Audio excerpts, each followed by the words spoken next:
ہم high court high court میں نہیں، رات کے بعد بھی کھلی تھی، دن کو بھی اس کی پوری ضمانت، کبھی کوئی ضمانت. آتا پھر رہا تھا کہ چھپ رہا تھا کہ مجھے کسی وقت گرفتاری سے نہیں ڈرتا بنا کہ ننھے کر کے جو کام کرتا ہے نا اس کے بعد لوگ اس سے زیادہ ڈرتے ہیں. کون چاہتا ہے کہ اس کے ساتھ یہ کچھ ہو جو اب پچھلے کچھ دنوں میں سن رہے ہیں کہ کسی کو اٹھا کر لے گئے. جس رات اشرف شریف نکلا اسلام آباد سے اسی رات ہمارے حضرت عمار یوسف کو گھر کا دروازہ توڑ کے اس کے بیڈ روم سے گرفتار کیا ہے اور پھر یہ کہتے ہیں اس کو خطرہ کچھ. مجھے لگتا ہے مجھے ان سے خطرے کی ڈیفینیشن پوچھنی چاہیے کہ آپ کے کاغذوں میں خطرے کی تعریف کیا ہے. اس شخص کو اپنی جان دینی پڑی، اس کو گولیاں ماری گئی اور اب کہتے ہیں اس کو خطرہ نہیں تھا. اب بھی اس کو ان کو لگتا ہے کہ اس کو کوئی خطرہ نہیں تھا. مار کے بھی وہ ثابت کرنے کی کوشش کر رہا خطرے میں تھا. وہ آج بھی کہہ رہے ہیں کہ اس کو خطرہ نہیں. بڑا میرے لیے ایک پریشانی تو اس میں نہیں ہے. بہت سارا کچھ تو ہم دیکھتے ہیں. میں یہ پڑھ رہا تھا کہ رپورٹڈ کیسز کتنے جو کچھ اس ملک میں ہوتا ہے وہ آپ سارے دیکھتے ہیں. ذاتی طور پر سنتے ہیں بہت ساری چیزیں خاموش ہو جاتی ہیں. لیکن کم از کم یہ کوئی آ کہ ہمیں بیوقوف نہ سمجھے کہ ہمیں یہ نہیں پتا کہ کیا ہوتا ہے اور کیسے ہوتا ہے. سب کو پتا ہے کیا ہو رہا ہے، سب کو پتا ہے کیسے ہوتا ہے. صرف نہیں پتا تو جو کرنے والے ہیں ان کو نہیں پتا کہ کیسے ہوتا ہے. میں حکومت سے تو یہ تو بڑے ایسے بات دیکھا کہ ایف آئی آر صحافیوں کو روم حکومتیں اس کو آ کے ڈیفینڈ نہیں کر رہے ہیں. کبھی ہوم منسٹر اسلام آباد، دیگر منسٹر اسلام آباد بیٹھ کے 10 مارکس کر رہے ہیں کہ کبھی وہ پنجاب والے منسٹر صاحب کسی صحافی کی گرفتاری پر کہتے ہیں کہ اس کو ٹھیک گرفتار کیا گیا. پریشانی کی بات تو نہیں ہے کہ سب کو تو ہمیں ہوتی ہے لوگوں سے کہ یہی ہوگا جب یہ ہوتے ہیں کہ یہ اپوزیشن کے نعرے ہوتے ہیں کہ ہم آزادی صحافت کے ساتھ ہیں، صحافیوں کی آواز کے ساتھ کھڑے ہیں، ان کی فریڈم آف ایکسپریشن کے ساتھ کھڑے ہیں. پچھلے 6 مہینے میں ہمارے ادارے کو نہ صرف بند کیا گیا، 6-7 لوگوں پر مقدمے بنائے گئے، ایف آئی آر درج کی گئی، گرفتار کیا گیا.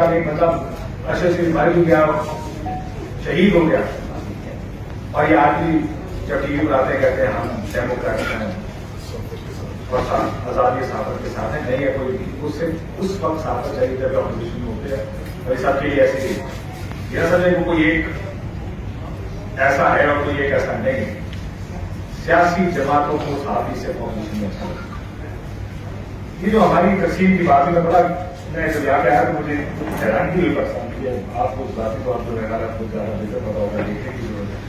بہت سارے لوگ کو مجھے پتا ہے کہ ہماری یونین کے ساتھ ادر وائز بہت کنیکٹڈ ہیں، بہت جگہ پہ آتے ہیں. ایک آدمی اگر آپ سے اس کا سیاسی اختلاف تھا چلا گیا تو ساری بولی بدلے گی اس کے ایک بولی یہاں ماری ہے، کوئی یہاں ماری کسی نے. اب تو اختلاف ہمیں بناتے نہیں. آپ نے نئی امید کا ذکر کیا، جو لوگ آج یہاں پہ آئے کہ ختم نہیں ہوتا.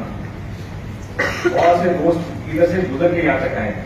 لوگ ادھر ساروں کو موجود ہونا چاہیے تھا، چاہے نظام طور پر آ جائے، 10 منٹ کے لیے آ جائے. ہمیں کوشش کرنی چاہیے کہ ہر اس جگہ پہنچے جہاں پور بھی ہمارا دوست. تو مجھے پریشانی اس بات کی کہ لینگویج ہے لوگ سب زیادہ خطرے میں ایسی ہوتے ہیں کہ لائن لائن بھی سب زیادہ ہوئی ہوتی. اور ہم نے دیکھا عامر صاحب کے ساتھ کیا ہو اور صاحب کے ساتھ کیا ہو. تو میری خواہش بھی تھی، شاید سوچ رہا تھا کہ بہت سے لوگ آئیں گے، آنا بھی چاہیے تھا. اختلاف ہوتے ہیں، میں مانتا ہوں اس بات کو، ہمارے ساتھیوں کے اختلاف نہیں ہے، لیکن ہماری ڈیڈ لائن کراس ہوئی. آپ روز سیاسی باتوں سے سنتے ہیں کیونکہ ڈیڈ لائن کراس ہو گئی، کسی ساتھی کو مار دینا یہ ہماری ڈیڈ لائن کا کراس ہوگی. اور اس ڈیڈ لائن کے بعد ہم ساروں کو اکٹھے ہونا چاہیے. یہ بات برسا میرے گھر بھی بیٹھے تھے، بات ہو رہی تھی کہ ہمیں کچھ اب پرنسپلس کا فیصلہ کرنا چاہیے. چینل بند نہیں ہوں گے، صحافیوں کے ایف آئی آر نہیں ہوں گی. یہ غداری کی اور بغاوت کی ایف آئی آر اس طرح نہیں. ہم اگر یہ کہتے ہیں کہ جس کا دل آئے بغاوت کا مقدمہ ڈالے، بندے کو اٹھا کے دے جائیں، ننگے کریں، کچھ تشدد کریں، یہ ایکسیپٹیبل نہیں ہے. کہ جب تک ہم سارے اکٹھے نہیں ہوں گے ہم یہ کام نہیں کرتے. تو مجھے لگتا ہے کہ برسات آپ یہ بیسٹ پرسن کو کیا ہو سکتا ہے کہ ہم اس کے بعد ہی کرتے ہیں. بتائی ہے نا جو اس میں یہ پتا نہیں ہوگا next call let's not play the next بہت شکریہ. Thank you.